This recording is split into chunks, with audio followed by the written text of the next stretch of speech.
Hello everyone, welcome to this video on paired samples t-test. For today's video, I will be presenting to you definitions of a paired sample t-test, its common uses, and its assumptions. At the end of the video, I will be also having a demonstration on how to do paired samples t-test using Jamovi. Hey, let's start!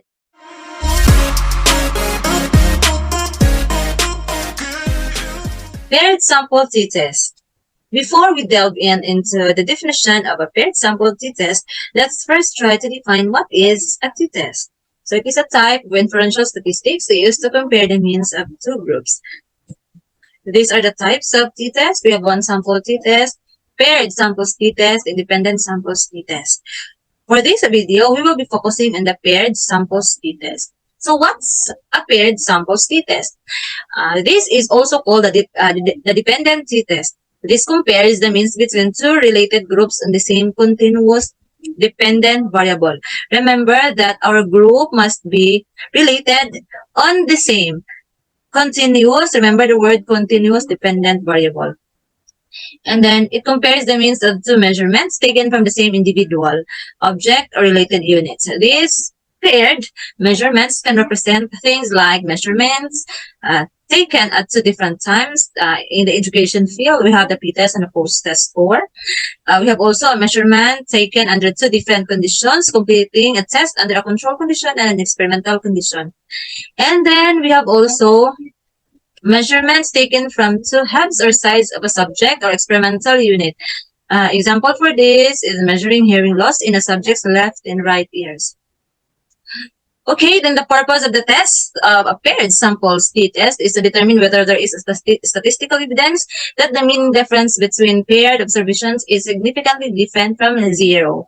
Always remember that a paired samples t-test is a parametric test.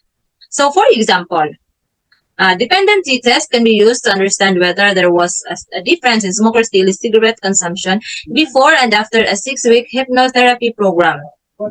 So our dependent variable would be the daily cigarette consumption, and then our two related groups is the cigarette consumption values before and after the hypnotherapy program.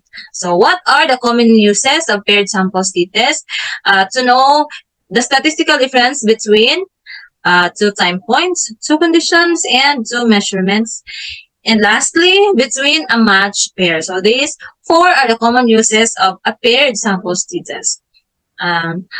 Please also note that paired samples t-test can only compare the means for two. Remember two. There's only two related units on a continuous outcome that is normally distributed.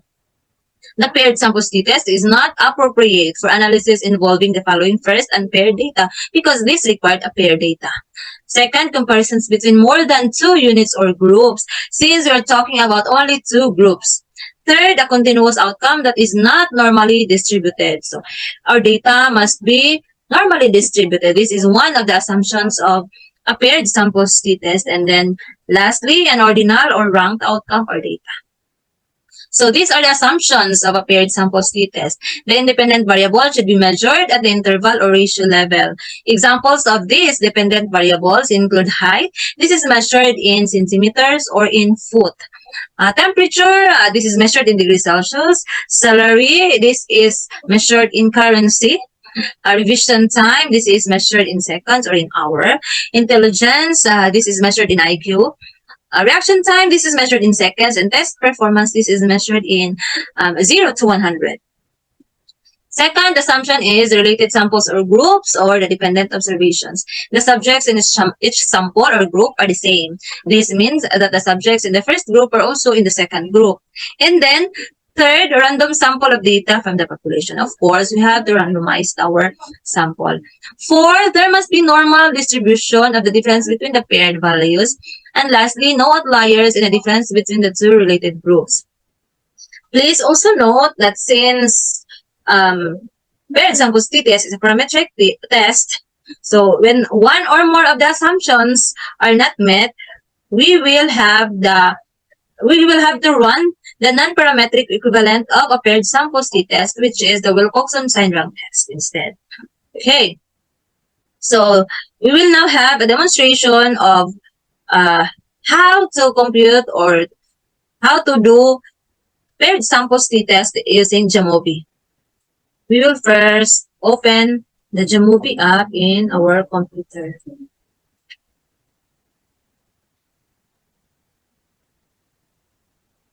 So in my case, I used Jamovi version 2.8.28. So we have here these columns here will be for your data, and then for your A, B, C, and so on and so forth will be for the variables. So we will be opening the data. So since the paired sample t-test is for a paired sample, so we will be copying this data. We'll be copying this one, and then copy. This is the creativity for the control group, pre-test, and post-test. So we will paste this in Jamovi. After this one, as you can see, Jamovi automatically detected this data as a continuous variable. So we will define our variables first. We will double click this one here. Again. So that one is for the height. I double click this portion here, the letter A. I double click this one, or you can also have this data. You can have here. So for my convenience, I double click this letter A. So I will change that into creativity, uh, pretest, control.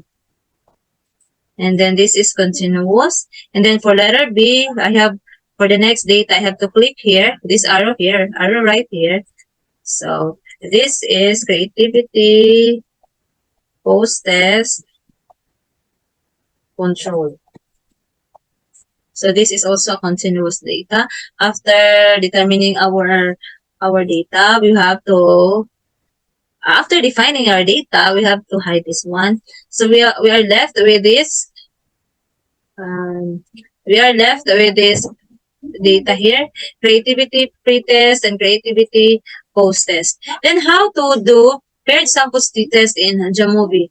So we have to click the analysis and then t-test and then choose paired samples t-test. So we have here the paired variables. Of course, we have the pre-test, creativity pre-test, and then the post-test. Then click the arrow right. So as you can see, Jamovi provided here the table for the paired samples t-test. You shall also have this measure and then the descriptive plus. We have also we must have also to check the normality test, the QQ plot. So for the normality test, this one, so since the p-value is less than 0.001, so that means that this data is not normal, meaning we have to perform the non-parametric equivalent of a paired sample t-test, which is the Wilcoxon rank here. So we'll click that one.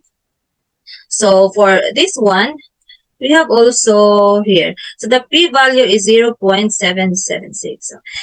So this is the table for the result for our Jamovi. So before having the 0.776, which in the Wilcoxon sign rank test, we have the p-value of 0.710, which is not, there is no significant difference between the pre-test and post-test. I hope this video helps you in a way. Thank you so much for listening.